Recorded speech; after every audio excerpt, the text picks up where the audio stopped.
आदल्या दिवशी वाढदिवस, दुसऱ्या दिवशी चिमुकलीवर काळाचा घाला. कडेगावचे प्रांताधिकारी रणजित भोसले यांच्या कन्येचं अपघाती निधन.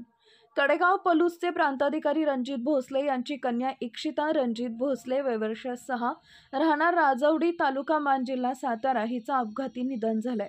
ही दुर्घटना बुधवार दिनांक 3 रोजी सायंकाळी 5च्या सुमारास दसूरपाटी तालुका माळशिरस जिल्हा सोलापूर नजीक पंढरपूर महामार्गावर घडली. कार दुभाजकाला धडकल्यानं हा अपघात झाला. मंगळवार दिनांक 2 रोजी इशिताचा वाढदिवस होता. त्या दिवशी सर्व कुटुंबियांनी मोठ्या उत्साहात मयत इशिता हिला भोसले वाढदिवस साजरा केला होता. तर वाढदिवसाच्या दुसऱ्या दिवशी बुधवारी प्रांताधिकारी भोसले यांचे सासू सासरे इशिता व अन्य नातेवाईक असे 5 जण राजवाडीहून कारनं पंढरपूरला देवदर्शनाला निघाले होते. जाताना दुपारी 3च्या सुमारास पंढरपूर महामार्गावर दसूरपाटी नजीक मोटर कार रस्त्याच्या दुभाजकाला जोरदार धडकली. या अपघातात डोक्याला मार लागून इशिता गंभीर जखमी झाली. यानंतर नातेवाईकांनी तिला अकलूज येथील हॉस्पिटलमध्ये उपचारासाठी दाखल केले, परंतु डॉक्टरांनी तिला मृत घोषित केले.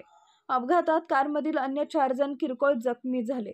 गुरुवारी राजवाडी येथील शोकाकुल वातावरणात अंत्यसंस्कार करण्यात आले. रक्षा विसर्जन शुक्रवारी सकाळी 8 वाजता राजवडी इथं होणार आहे.